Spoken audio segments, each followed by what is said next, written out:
నారాయణపేట జిల్లాలో రోడ్డు ప్రమాదం చోటు చేసుకుంది. మక్తల్ నియోజకవర్గంలో తెల్లవారుజామున ఈ ప్రమాదం చోటు చేసుకున్నట్టుగా తెలుస్తుంది. తెలంగాణ కర్ణాటక సరిహద్దు ప్రాంతమైనటువంటి కృష్ణా మండలం చెక్ పోస్ట్ దగ్గర తెల్లవారుజామున ఆర్టీసీ బస్సును వెనుక నుండి లారీ ఢీకొట్టడంతో బస్సులో ప్రయాణిస్తున్నటువంటి ఒక వ్యక్తికి తీవ్ర గాయాలు కావడం, ఆయన అక్కడికక్కడే చనిపోవడం జరిగింది. మొత్తంగా ఈ యొక్క యాదగిరి గుట్టకు చెందినటువంటి ఈ యొక్క బస్సు తెల్లవారుజామున హైదరాబాద్ కు బయలుదేరింది. ఈ క్రమంలోనే వెనుక నుండి వస్తున్నటువంటి లారీ వచ్చి సడన్ గా ఈ యొక్క బస్సును ఢీకొట్టడంతో బస్సులో ప్రయాణిస్తున్న వారిలో చాలా మందికి కూడా గాయాలైనటువంటి పరిస్థితి కనిపిస్తుంది. ముఖ్యంగా బస్సు పై వెనుక భాగంలో ఉన్నటువంటి ఒక వ్యక్తి అక్కడ బస్సు కింద పడి కూడా చనిపోవడం జరిగింది. అయితే దీనికి సంబంధించినటువంటి పూర్తి వివరాలు తెలియాల్సి ఉంది. మేజర్ గా బస్సు ఆగి ఉన్న సమయంలో ఈ ప్రమాదం జరిగిందని చెప్పి కొంతమంది చెప్తున్నప్పటికీ బస్సు వెళ్తుండగా జరిగిందా లేదంటే బస్సు ఆపిన క్రమంలో ఈ ప్రమాదం చోటు చేసుకుని ఉందా అనే క్రమంలో కూడా పూర్తి వివరాలు అయితే తెలియాల్సి ఉంది. ఏదేమైనప్పటికీ బస్సులో ప్రయాణిస్తున్న వారు దాదాపు 30 మందికి పైగానే ఉంటారని, ఆ క్రమంలో ఈ యొక్క ప్రమాదం చోటు చేసుకున్నట్లుగా తెలుస్తుంది.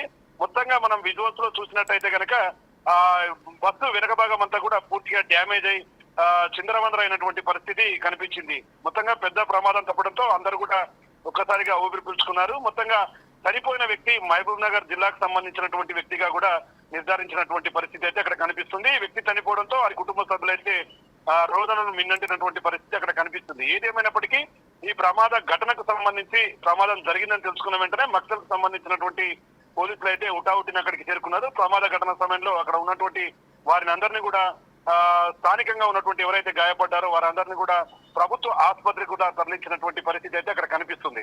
ఓవరాల్ గా చూస్తే ఈ యొక్క తెల్లవారుజామున కావడం, అదే విధంగా బస్సులో ఉన్నటువంటి ప్రయాణిస్తున్న సమయంలో జరగడం, పోలీసులు అయితే అక్కడ ఆరా తీస్తున్నారు.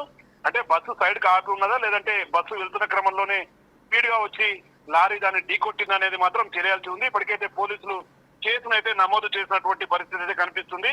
ఓవరాల్ గా చూస్తే ఈ చెక్ పోస్ట్ దాటిన తర్వాత తెల్లవారుజామునే జరిగినట్లు కూడా తెలుస్తుంది. అక్కడ ఉన్నటువంటి మిగతా ప్రయాణికులను ఎవరికైతే గాయాలయ్యో వారిని వెంటనే అక్కడ ప్రభుత్వ ఆసుపత్రికి తరలించారు. మిగతా వారిని ఎవరైతే బస్సులో ఉన్నారో వారు వేరే గమ్యస్థానాలకు చేరాల్సి ఉంది. వారిని అందరినీ కూడా అక్కడ నుంచి వేరే బస్సులో కూడా హైదరాబాద్ కు పంపించినట్లుగా తెలుస్తుంది. మొత్తంగా మరికొద్ది సేపట్లో కూడా ఈ ప్రమాదానికి సంబంధించినటువంటి పూర్తి డీటెయిల్స్ అయితే వచ్చే అవకాశాలు అయితే కనిపిస్తున్నాయి. ఏదేమైనప్పటికీ వ్యక్తి చనిపోవడంతో, తమ కుటుంబ పెద్దగా ఉన్నటువంటి ఒక వ్యక్తి చనిపోవడంతో ఆ కుటుంబం అంతా కూడా బోర్న విలపిస్తున్నటువంటి పరిస్థితి. మిగతా వారికి ఇంకేమైనా అయిందా, దీనికి సంబంధించి డ్రైవర్ ఏం చెప్తున్నాడు, ఇక్కడ లారీకి సంబంధించినటువంటి డ్రైవర్ ఏం చెప్తున్నాడు, మనం విజువల్స్ లో చాలా క్లియర్ గా చూడొచ్చు. పూర్తిగా బస్ అంతా కూడా ధ్వంసమైంది, లారీ కూడా ధ్వంసమైంది. మొత్తంగా అక్కడ చూస్తే మాత్రం ఒక దారుణమైనటువంటి పరిస్థితి అక్కడ కనిపిస్తుంది. ఎందుకంటే మరికొద్ది స్పీడ్ గా ఉంటే మాత్రం ఖచ్చితంగా బస్సులో ప్రయాణిస్తున్నటువంటి చాలా మందికి కూడా పెద్ద ఎత్తున సీరియస్ గా ఉండే పరిస్థితి అయితే అక్కడ కనిపిస్తుంది. ఓవరాల్ గా చూస్తే మాత్రం ఈ ప్రమాదంలో ఒక వ్యక్తి మరణించాడు. ఇప్పటికే అక్కడ ఉన్నటువంటి వారందరినీ కూడా ప్రభుత్వ ఆసుపత్రికి, మిగతా వారిని వేరే బస్సులో కూడా వారికి సంబంధించినటువంటి ప్లేస్లకైతే పంపించడం జరిగింది. స్థానిక ఎస్ఐ కావచ్చు, సిఐ దీని మీద క్లియర్ కట్ గా ఇప్పటికే అక్కడ ఉన్నటువంటి ప్రయాణికులను విచారిస్తున్నారు. బస్సుకు సంబంధించి ప్రమాదం ఎలా జరిగింది, ఆ టైంలో ఎంతమంది ఉన్నారు, ఎవరెవరు ఎక్కడి నుంచి ప్రయాణిస్తున్నారు, ఎవరెవరు ఎక్కడికి వెళ్లాల్సింది, వారికి సంబంధించినటువంటి డాటా అంతా తీసుకొని కూడా వాళ్ళ కుటుంబ సభ్యులకు సమాచారం అందించినటువంటి పరిస్థితి అయితే ఇక్కడ కనిపించింది. ఏదేమైనప్పటికీ చాలా చోట్ల రోడ్డు ప్రమాదాలలో చాలా జాగ్రత్తగా ఉండాలి. అదే విధంగా ఓవర్టేక్ చేయకూడదు.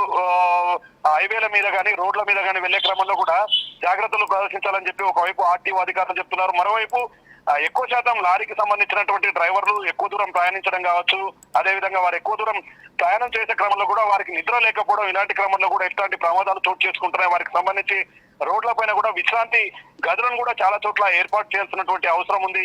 ఈ క్రమంలోనే మొత్తంగా ఈ రోజు ఇంకోటి అంటే మనకు తెల్లవారుజామున కాబట్టి మేజర్ గా ఇదంతా కూడా చలికాలం ఓవర్గా చాలా చోట్ల కూడా ఈ ఫాగ్ అనేది వాతావరణం ఒక్కసారిగా మారిపోవడం, వాతావరణంలో ఫాగ్ అనేది ఎక్కువగా ఉంది. ఆ మంచు వల్ల కూడా చాలా చోట్ల వాహనాలు కనిపించక ప్రమాదాలు జరుగుతున్న క్రమంలో అందరూ అలర్ట్ గా ఉండాలని చెప్పి కూడా ఆర్టీఓ అధికారులు అయితే ఆదేశాలు జారీ చేస్తున్నటువంటి పరిస్థితి కనిపిస్తుంది.